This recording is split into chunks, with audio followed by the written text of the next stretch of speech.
In this presentation, I will put images up to show what items are what. I have also built the front of Hardwicke Hall in my game, along with added music to pass the boring silence, although this will probably still be boring. Pay attention because there will be a Kahoot of everything mentioned in this video. I don't know. Enjoy the madness. In the late 16th century, Hardwicke Hall, now a historic landmark, was an elite household for Elizabeth, Dowager Countess of Shrewsbury, best known as Bess of Hardwicke. Bess ensued being the head of a business, along with marrying 4 men who were progressively getting wealthier. One of these men included George Talbot, 6th Earl of Shrewsbury. These marriages allowed Bess to become the richest woman in England, only coming second to Queen Elizabeth I, who was first due to her being the Queen of England. The hall was built with very many windows as a status symbol of wealth and power, due to glass being an expensive and exclusive item only in the wealthiest homes at the time. The chimneys were built over rooms internally, so that more exterior windows could be added. The hall was more glass than actual wall, which is what gives it its historic view. Before the hall became the status symbol it used to be a small sheep farm. The name Hardwicke means herd farm, or sheep farm. The land was owned by Jocelyn of Stainsby, who later passed the land down to her son, William of Hardwicke, or William of Stainsby. The land was passed down through generations before being handed down to John Hardwicke, who was Bess's father, which eventually became the hall we see today. Hardwicke Hall has since become a tourist destination where guests can walk through the halls and find one of the longest rooms in all of England. Guests can climb up 3 stories, with the ceilings to each floor getting higher, each one taller than the last. Inside the hall, there is a mass selection of 16th century art and furniture, which is put on display for tourists to see. Today, modern architecture has followed the glass route of Hardwicke Hall by adding lots of windows to modern-day skyscrapers. Another example of modern-day housing following Hardwicke Hall can be found with celebrities and very wealthy people, whose homes are often big and luxurious, which ties into how the hall was big and spacious. Hardwicke Hall is one of many structures from Renaissance England that people continue to visit, showing how it has withstood being outshone by modern buildings and yet remains a popular destination as a tourist attraction in England.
Notable sports from the English Renaissance included jousting, bear baiting, and royal tennis, which is also called real tennis.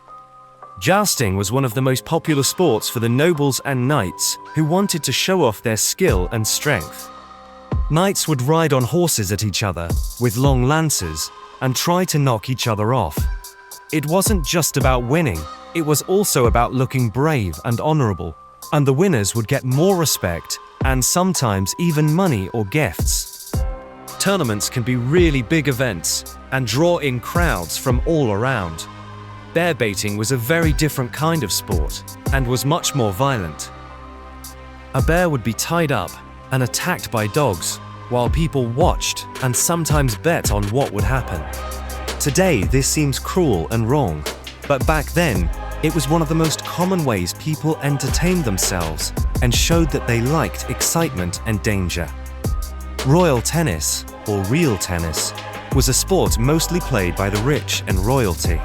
It was played indoors on a court with sloped walls, and the players used wooden rackets and hard balls. The game had complicated rules and required a lot of thinking as well as skill. It wasn't just about hitting the ball, you had to plan moves and watch your opponent carefully, which made it kind of like a combination of chess and a ball game at the same time. The English Renaissance brought new fighting strategies, armor, and weapons. Comparing the fighting strategies to the medieval times, the Renaissance brought more class by bringing more strategy than just killing, which is also known as shoot now, think later. The Renaissance took part of the Western fighting style and made it their own. They made a sophisticated, wide-range, and highly effective fighting style, which became martial arts. This style soon became a main fighting style for street fights and duels. The Renaissance also brought in new weapons to keep up with the evolution of the warfront. Some of these weapons include an arbalist, a battle axe, a basilard, a longbow, and many more items.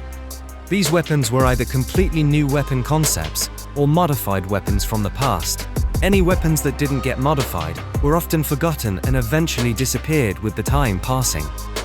These weapons were some of the biggest impacting pieces which lead to how weapons evolved. Like weapons, armor also was upgraded. The people who made the armor were more artists in their eyes, rather than an engineer. The way the armor was made had many personal touches to the army, like colors, patterns, and the style of how they look. Despite being for war, the armor became an art symbol in Renaissance cities like Milan, Florence, Bruges, Brussels, Paris, and London. This shows that the impact isn't just reserved for one specific country of the Renaissance, but that it was one thing that connected them all. Horses were also used as a way of transportation. Today, military has long since turned to guns and bombs rather than a sword and shield, tactical approaches rather than martial arts, and tactical bulletproof vests rather than metal armor. Despite what has been advanced, it all comes back to the medieval and the Renaissance era's advancements.